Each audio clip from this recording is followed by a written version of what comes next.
집중 분석 이슈타임 시간입니다. 이데일리 권소연 기자와 함께 바이오주의 거침없는 급등세 그리고 투자 유의점에 대해서 이야기 나눠보도록 하겠습니다.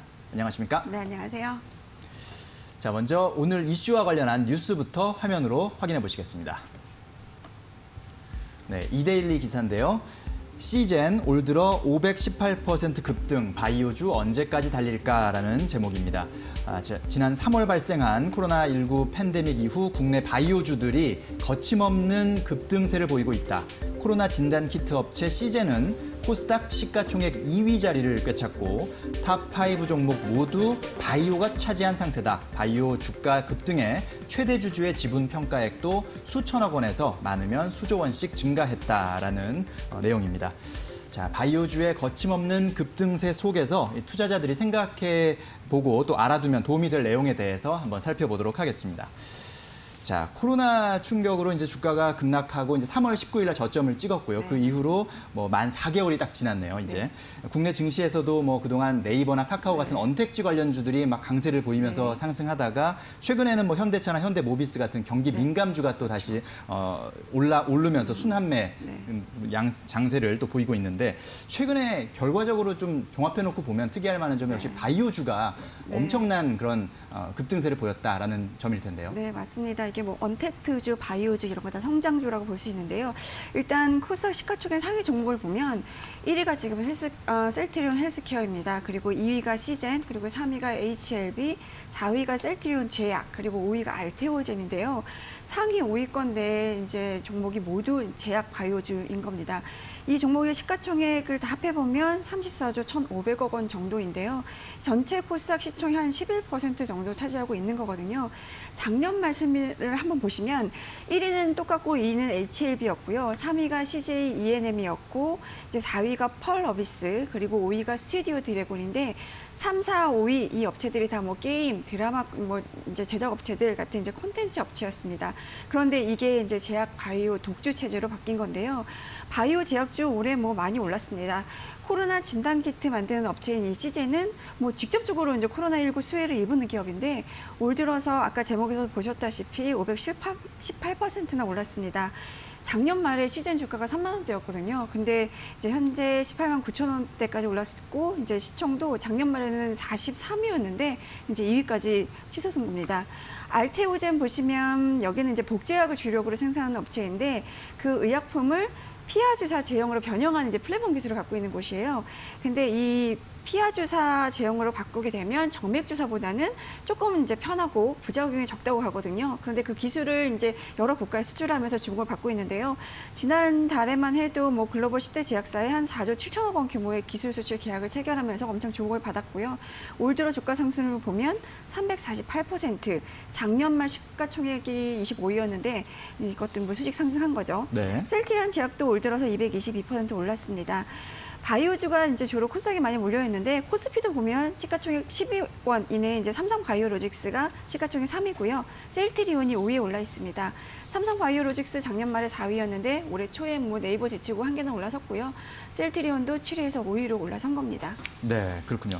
작년 말만 해도 사실 바이오주라고 하면은 삼성바이오로직스, 셀트리온 이 정도에서 많은 투자자들이 아마 이해하고 계셨을 텐데 지금 시점 2020년 7월 시점에 보면 코스닥 시가총액 상위 5개 종목 모두 바이오주가 차지하고 있다는 점, 이런 점들을 보면 참 많이 변했구나, 상황들이 많이 변했구나라는 걸 알 수가 있겠고, 최근 이제 뉴욕 증시에서도 보면은 이제 뉴욕 증시에서는 기술주의 상승세가 상당히 두드러지고 있고 나스닥이 사상 최고치를 연일 경신하는 상황이 나타났고요. 물론 간밤에는 조금 조정을 받긴 했습니다만 역시 이건 역시 그러니까 성장주가 좀 주도하는 흐름이다, 이렇게 볼 수가 있는 거죠. 네, 맞습니다. 그 전날 그러니까 종가 기준으로 보면 20일 날 급등한 탓에 21일에는 좀 다 족정을 보이긴 했는데요. 네. 20일 기준으로 보면 아마존이 하루 동안 8% 가까이 급등하면서 이제 과연 기술주의 대장주다 이런 얘기를 좀 했었습니다. 그날 호재가 이제 골드만삭스가 이제 아마존의 목표 주가를 주당 $3,000에서 $3,800로 상향 조정한 게 이제 가장 컸는데요. 아마존 간밤 종가가 3,136.25달러로 마감했으니까 뭐 여기서 한 21% 정도 더 오를 수 있다라고 본 겁니다. 이 코로나19로 온라인 쇼핑 그리고 이제 클라우드 컴퓨팅으로 이제 빠르게 이제 트렌드가 옮겨가면서 아마존이 향후 몇 년간 유일한 최대 수혜주가 될 거다. 이게 이제 골드만삭스의 분석이었는데요. 네. 지금 마이크로소프트도 그렇고 뭐 애플 그리고 구글의 모회사인 알파벳 이런 데들도 간밤에는 조정을 받았지만 이제 올 들어 상승률을 보면 아마존은 70% 올랐고요. 이제 애플과 마이크로소프트도 한 34% 정도씩 상승했습니다. 요새 또 이제 기술자만 빼놓을 수 없는 게 테슬라인데요. 테슬라는 이제 전기 자동차 생산 업체지만 사실 이게 자동차 업체로 보기보다는 이제 기술주로 보는 게 맞다 이런 얘기들도 하거든요. 네. 자동차 산업은 거의 이제 외형 성장을 멈췄는데 테슬라는 이제 전기차라는 차세대 자동차로 이제 생태계를 좀 바꾸고 있고 그렇다면 이제 성장성 면에서는 독보적이다 이런 분석이 나오고 있거든요. 작년 말에 테슬라 주가가 418달러였는데요. 지금 1,640달러까지 올랐다가 이제 간밤에 조정을 보이면서 1,568달러 선으로 밀리긴 했는데 요 이제 주가를 기준으로 봐도 올 들어서 275% 가량 뛴 겁니다. 국내 주식 투자자들 뭐 테슬라 주식 많이 사셨는데요. 올해 상반기 해외 주식 가운데 가장 많이 거래한 주식이 테슬라입니다. 결제 금액으로 따져보면 40억 달러, 그러니까 한 4조 8천억 원 정도 이제 사고 팔고 했다는 얘기입니다. 네, 그렇군요. 자, 이렇게 뉴욕 증시에서는 기술주의 강세가 아주 두드러진 상황이고 우리 증시에서도 뭐 바이오주, 언택트주 모두 이제 강세를 네. 보이고 있는 상황. 역시 성장주가 이렇게 강세를 보이고 있다 전반적으로 네. 말씀할 수 있는데 성장주가 이렇게 증시를 주도하는 이유가 어디에 있을까요? 사실 최근에 성장주 과열 논란이 좀 있긴 한데요. 지금 이제 저금리 저성장 이 기조가 굳어지고 있고 그 와중에 코로나19가 발생을 하면서 이제 일상생활은 물론이고 이제 산업 구조도 굉장히 많은 이제 변화가 일어날 수밖에 없잖아요. 이제 언택트나 플랫폼 뭐 이런 경제가 이제 가속화될 거다 이런 전망들이 나오고 있는데 그래서 이런 기술주나 바이오주로 대변되는 성장주는 갈수록 더 희소성이 높아지고 그만큼 주목을 받을 수 없다라는 겁니다. 어제 이제 메리츠증권 보고서를 보니까 이 성장주의 흐름 한 3단계 정도 설명을 했는데요. 일단 새로운 시장을 만들어내는 단계, 이 단계에서 이제 매출이 빠른 속도로 성장을 하는 단계인 거고요. 그리고 그 다음으로 넘어가면 이제 잉여 현금 흐름, 이게 이제 창출이 되기 시작하는 단계인 건데요. 잉여 현금 흐름이라는 것은 기업이 이제 사업으로 벌어들인 돈, 여기에서 이제 뭐 세금이라든가 영업비용 이런 것들을 다 빼고 남은 현금을 의미하는 겁니다. 네. 그러니까 이제 쉽게 말하면 회사에서 이제 들어온 현금이 있을 거고 나간 현금이 있잖아요. 들어오고 나간 걸 빼고 남은 현금이 있냐? 이제 실제로 잉여 현금이 발생을 하게 되면 그때부터는 이제 투자한 것들이 결실을 맺는 단계라고 보면 되는 거거든요. 네. 이제 이게 2단계고 마지막으로는 강한 시장 지배력으로 높은 마진을 유지하는 단계라는 건데요. 아마존과 테슬라도 이제 사실 초기 주가 반등은 매출 성장에 기인을 했던 거고 이제 그 다음 단계인 잉여 현금 흐름이 개선되기 시작하는 그 단계로 넘어가면 이제 주가가 또 한 번 점프할 거다라는 얘기들을 이제 하고 있는데 그래서 오늘 이제 테슬라가 한국 시간으로 오늘 저녁에 실적을 발표하는데 네. 현금을 얼마나 창출해내는지 그러니까 잉여 현금 흐름을 창출했나 뭐 이거를 보면 이제 주가가 더 갈지를 판단할 수 있다 이런 얘기도 좀 나옵니다. 네, 그렇군요. 참 이 뭐 미국의 기술주나 또는 우리나라의 바이오주, 뭐 언택트주들의 그 주가 흐름을 보면 사실 코로나19로 인해서 그 충격을 받았던 것을 회복하는 것을 넘어서 아예 그렇죠. 그냥 훨씬 더 예전보다 네, 훨씬 맞습니다. 더 크게 이제 몸집을 불린 네. 그런 모습이 정말 인상적일 수밖에 없는데 그런데 보면은 몸집을 불린 규모를 보니까 미국 증시와 우리나라 증시가 좀 차이가 많이 나는 것 같아요. 네. 이 코스피에 상장된 기업들의 시가총액을 네. 다 합해도 뭐 애플이나 마이크로소프트나 아마존 뭐 이런 개별 종목의 시가총액보다 현재 작다면서요? 네, 뭐 누가 딱히 계산해보지 않으면 모르는 건데 네. 어제 블룸버그가 이런 기사를 쓰면서 자, 우리나라 시장 규모가 참 작구나 이런 걸 좀 느꼈습니다. 지금 이제 미국 S&P 500 지수 중에 시가총액 1위 기업이 이제 애플이고요.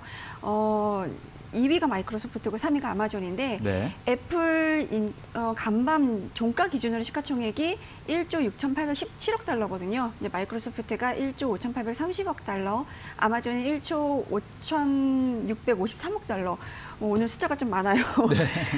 시가총액 1조 달러가 넘는 종목이 이렇게 딱 3개인데 애플 시가총액을 이제 어제 환율 기준으로 환산을 해보면 무려 2,011조 원 규모입니다. 네. 아마존도 1,872조 원 규모인데 이게 어제 종가 기준으로 코스피 상장사 시가총액이 1,509조 5천억 원이고요.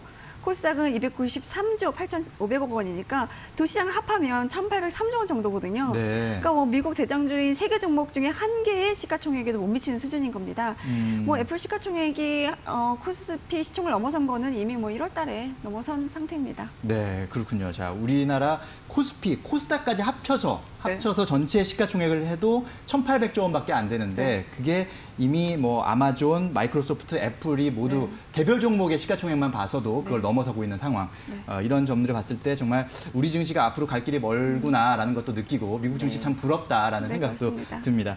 자, 어쨌든 이제 바이오주에 대한 투자자분들의 궁금증이 있을 거예요. 과연 이제 최근 어쨌든 강세를 보여왔는데 이런 강세가 계속 유지될지 앞으로도 시장을 계속 주도해 나갈지 이런 부분들이 궁금할 텐데 어떻게 좀 봐야 됩니까? 사실 바이오주에 대해서 다들 이제 반신반의하는 게 실적이 나오냐라는 거거든요. 그러니까 신약 기반이라는 게 굉장히 시간이 오래 걸리고 막대한 자금을 이제 쏟아 부어야 됩니다. 그렇게 했다고 해서 이제 정말 옥동자 같은 결과물이 나올지 또 이제 확신할 수가 없기 때문에 리스크가 크다는 건데요. 그래서 코스닥 시장에 상장하는 이제 바이오 기업들이 대부분 적자인 경우가 많고요. 그래서 이제 기술 특례 상장이라는 뭐 특별한 제도를 통해서 상장하는 경우도 많습니다. 네. 그런데 최근에 강세를 보인 바이오주들을 보면 실적이 뒷받침되는 곳들이 많습니다. 증권사들 실적 추정치를 보면 셀트리온 헬스케어는 올해 영업이익이 한 2,867억 원 정도로 예상이 되고 있는데요. 이게 전년 동기 대비로 보면 246% 증가할 것으로 기대가 되는 수치이고요. 네. CJ는 뭐 실적 성장세가 엄청 거침이 없습니다. 2분기 실적 뭐 아직 발표하진 않았는데요. 2분기에만 한 2천억 원에 가까운 영업이익을 낼 거다라는 전망이 나오고 있는데 이거 뭐 역대 최대치입니다. 작년 한 해 연간 영업이익이 224억 원이었거든요. 네. 그러니까 뭐 올해 얼마나 호황을 누렸는지 뭐 알 수 있고요. 알테오제는 이제 올해 139억 원 정도 영업이익을 낼 것으로 기대가 되고 있는데 이거는 이제 전년 대비로 흑자도 되는 상황인 겁니다. 어제 삼성바이오로직스 실적 나왔는데요. 2분기 매출액이 작년 2분기에 비해서 4배나 늘었고요. 네. 영업이익은 625억 원 흑자로 돌아섰습니다. 작년 2분기에 154억 원 적자였거든요. 뭐 순이익도 367억 원을 흑자 전환했는데 뭐 삼성바이오로직스는 뭐 대형 의약품 의탁 생산 뭐 잇따라 수주하면서 이제 실적 호조로 이어진 그러니까 눈에 보이는 실적 호조가 이제 이루어진 거죠. 네. 사실 이제 바이오주에 대해서 얘기할 때 이제 우리나라가 바이오주에 기대를 걸 수밖에 없는 이유로 이제 여러 가지를 좀 얘기를 하는데 뭐 30년간 그러니까 지난 30년간 보면 뛰어난 인재들이 다 의대를 많이 갔어요. 그래서 인적 자원이 일단 풍부하고 그렇죠. 대한민국은 의료보험 제도가 굉장히 잘 돼 있는 나라입니다. 네. 뭐 코로나19로도 입증이 된 건데 그렇게 의료보험 제도를 통해서 엄청난 규모의 임상 데이터가 축적이 되어 있기 때문에 이걸 기반으로 이제 개발할 수 있는 여지도 많아진 거죠. 그리고 이제 많은 인터넷 비즈니스가 사실 보면 국경을 넘기가 쉽지가 않아요. 그래서 사실 네이버나 카카오 이런 것들도 이 내수 시장이 좁은 한국에서만 이제 사업을 하기 때문에 한계가 있다 이런 얘기도 하는데 바이오는 좀 다르거든요. 이게 문화가 다르고 제도가 다르고 벽구가 다르면 이제 해외로 수출하기가 좀 쉽지가 않은데 바이오 같은 경우는 뭐 사실 예를 들어 아스피린이다 그러면 이거는 백인이 먹어도 효과가 있고 아시아인이 먹어도 효과가 있기 때문에 이제 언어가 다르고 뭐 문화가 다르고 이럴 때 이제 해외로 수출하기가 어려운데 그 장비 없는 이제 업종이 딱 두 가지라고 합니다. 이게 바이오와 게임인데. 아, 그렇군요. 네, 그래서 바이오 성장성이 굉장히 높은 거다. 네. 그래서 우리나라의 이제 차기 이제 국가 성장 동력으로 바이오를 이제 좀 추진해야 다 이런 얘기들 많이 하거든요. 그 이제 연장선상에 보면 언택트나 바이오주 같이 뭐 성장주 모멘텀 뭐 코로나19로 강해졌고 뭐 이런데 이런 바이오주를 중심으로 한 성장주 주도가 좀 더 이어질 것으로 기대한 시각이 좀 더 많기는 합니다. 그동안 뭐 유동성 그리고 이제 기대감으로 오른 부분도 있고 뭐 이제 여기에 더해서 바이오주가 갖고 있는 기본적인 잠재 성장력 이런 것들이 있으니까 네. 뭐 그렇긴 한데 일각에서는 이제 추가 부양제 효과가 좀 잦아들고 미래에 대한 가정이 조금 달라지면 이제 조정을 받을 수 있으니까 이런 부분 리스크 관리 좀 해야 된다는 지적도 있는데 일단 기본적으로 이제 실적이 뒷받침되고 예. 신약 개발 이제 성과들이 나오는 바이오주 위주로 투자를 하면 뭐 크게 손해보는 일은 없지 않을까 하는 생각이 좀 들긴 합니다. 네, 그렇군요. 자, 어쨌든 코로나 사태 속에서 바이오주에 대한 기대감이 상당히 커진 것은 분명하고요. 과연 그것이 실적으로 뒷받침되느냐 이런 부분들을 투자자 여러분께서는 꼭 유념해서 살펴보시면 좋겠습니다. 자, 오늘 말씀 잘 들었습니다. 감사합니다. 네, 감사합니다.